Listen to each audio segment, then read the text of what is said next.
शिव के मन में यह बात चल रही है, देवी सती के मन में यह बात चल रही है, लेकिन रामचंद्र जी पर अखंड विश्वास है। और मेरे भाई बंधु, आपको जगत पर विश्वास हो या न हो, लेकिन परमात्मा पर विश्वास रखना। और भगवान कहते हैं कि जब तक जीव स्वयं सोचता है कि ये मैं कर रहा हूं, ये मैं कर रहा हूं, तब तक मैं अपना हाथ नहीं लगाता। जिस दिन जीव यह भूल जाता है कि यह कार्य मुझसे नहीं हो पाएगा, अब मैं इस कार्य को नहीं कर पाऊंगा, मेरे ऊपर किसी का अवलंब नहीं है, कार्य नहीं कर पाऊंगा, भगवान कहते हैं उसी दिन से मेरा कार्य प्रारंभ हो जाता है। उस कार्य को पूर्ण करने में मैं लग जाता हूं। एक ब्राह्मण देवता रहे, काशी में खूब बढ़िया पढ़ाई लिखाई हुई उनकी, भगवान पे अखंड विश्वास करने वाले थे, अखंड हरि भक्ति उनके अंदर थी, और गीता के एक मंत्र पर विश्वास था, अनन्या चिंतयन्तो माम ये जना पर्युपास्ते तेषां नित्याभियुक्तानां योगक्षेम वहाम्यहम्।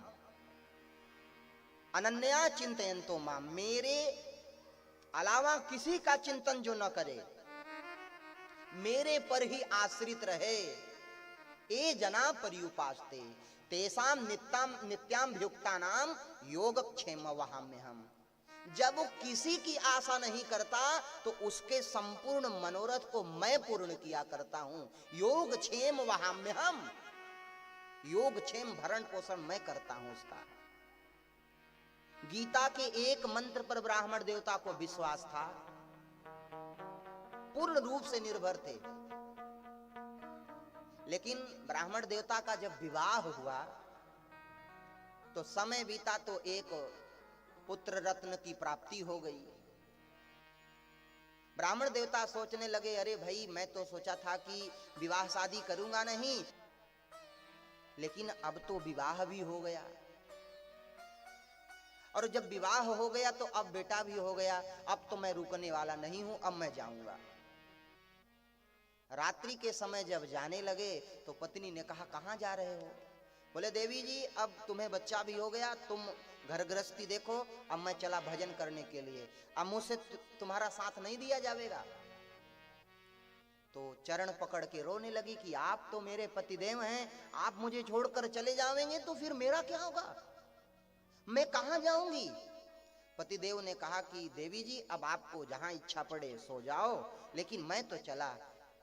पत्नी ने कहा, अगर आप चलोगे तो मैं तो आपकी अर्धांगिनी हूं, आपके साथ ही साथ चलूंगी, 7 फेरे ली हूं और जन्म जन्मों का नाता जोड़ करके आई हूं कि जहां आप चलोगे वहीं मैं। आप धर्म का कार्य करोगे तो आपने संकल्प लिया था कि आप मेरे साथ रहोगी, तो आप अगर भजन करने जाएंगे तो मुझे भी लेकर के चलना पड़ेगा। तो ब्राह्मण देवता ने कहा, अच्छा ठीक है। कैसे कैसे करके तैयार तो हो गए, लेकिन बोले, देवी जी ये जो बेटा है इसको यहीं छोड़ दो, इसको छोड़ करके तब मेरे साथ चलो, तो चलने के लिए मैं तुम्हें ले जाने के लिए तैयार हूं। पत्नी ने कहा, महाराज ये 3 महीने का बेटा छोटा सा, ये तो मर जाएगा, यहाँ इसे जो है कोई लेकर के चला जाएगा, ये मृत्यु को प्राप्त हो जाएगा। ब्राह्मण ने कहा, तब ठीक है, अगर तुम बेटा लेना चाहती हो तो मेरे साथ मत चलो, और अगर बेटा नहीं लेना चाहती हो तो मेरे साथ चलो। अब ब्राह्मणी बिचारी ओहापोह की स्थिति में हो गई कि पति देवता के साथ जाऊं कि बेटे को लेकर के रहूं। पत्नी ने कहा, अच्छा ठीक है, मैं अपने बेटे को छोड़ दूंगी और आपके साथ मैं चलूंगी। पत्नी ने वैसा ही किया, पति देव के साथ जब चली तो रात्रि के समय जब 2 बजी रात्रि हुई तो जंगल में ब्राह्मण देवता लेके जा रहे थे, तो बच्चे के रोने की आवाज सुनाई पड़ने लगी, बच्चा रोने लगा। ब्राह्मण देवता ने कहा, ये किसका बच्चा रो रहा है, तुम बच्चा लेके आई हो? तब ब्राह्मणी भी रोने लगी कि पति देव ये तो मेरी संतति है, मेरी औलाद है, इसको मैं कहां छोड़ूंगी, मैं अपने पीठ में इसको बांध के लेके आई हूं आपके डर के मारे, अब इसको भूख लगी है इसलिए रोने लगा, अब मैं इसको दूध पिलाऊंगी।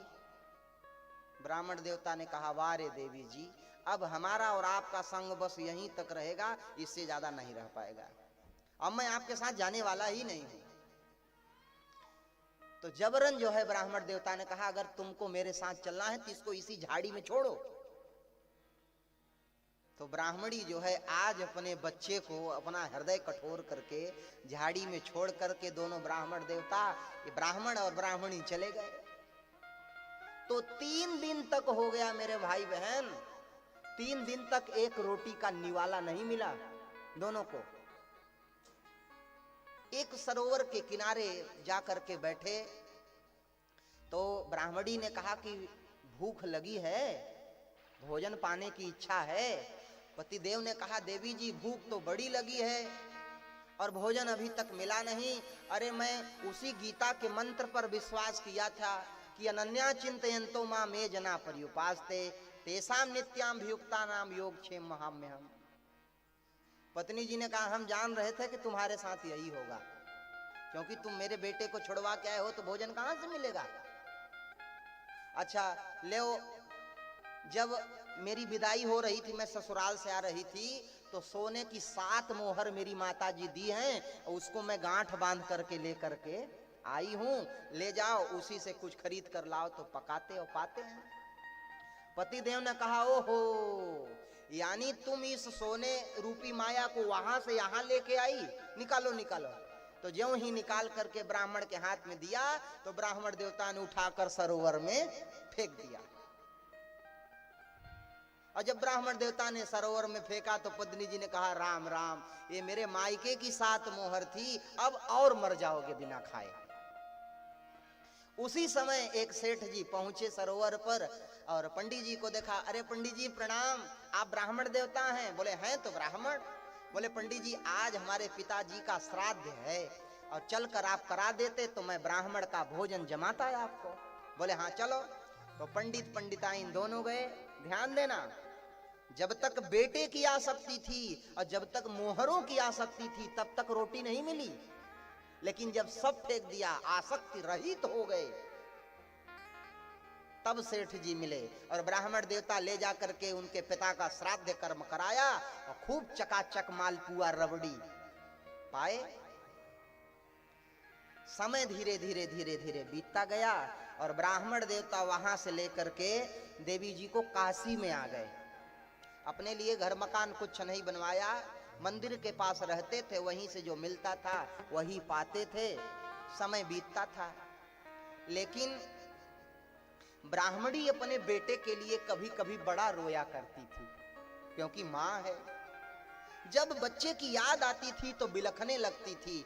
ब्राह्मण देवता ने कहा, भगवान ने रहने को दे दिया है, प्रसाद पाने को दे दिया है, तुम क्यों अपने बेटे को याद किया करती हो? अरे तुम्हें भगवान पे विश्वास है ना, भगवान पे भरोसा है ना कि उस बेटे की रक्षा सुरक्षा व्यवस्था भगवान स्वयं करेंगे। अरे न था दांतवा को दिया दूध मां को, खबर है खुदा को खुद ही भरेगा।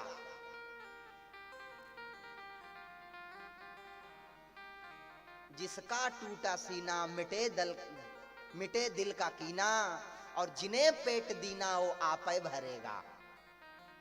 भगवान पे विश्वास करो।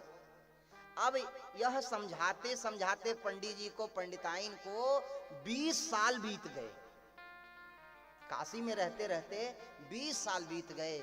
लेकिन एक दिन पंडिताइन ने कहा कि आप अपने भगवान पे बहुत विश्वास करते हो, आप अपने भगवान पे बहुत विश्वास करते हो, तो चलो मेरे बेटे से मिलवा के लेके आओ।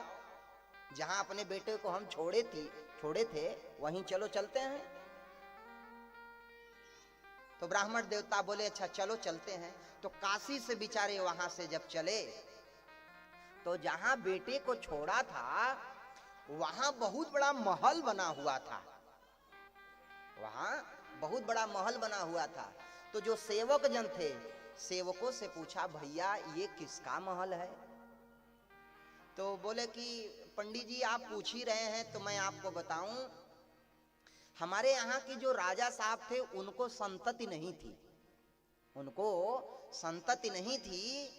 और राजा साहब ने एक दिन अपने मन में संकल्प लिया, आज के 20 साल पहले कि मैं भ्रमण के लिए जाऊंगा, आज मेरे सामने पहला जो पड़ेगा उसी को मैं अपना उत्तराधिकारी बना दूंगा।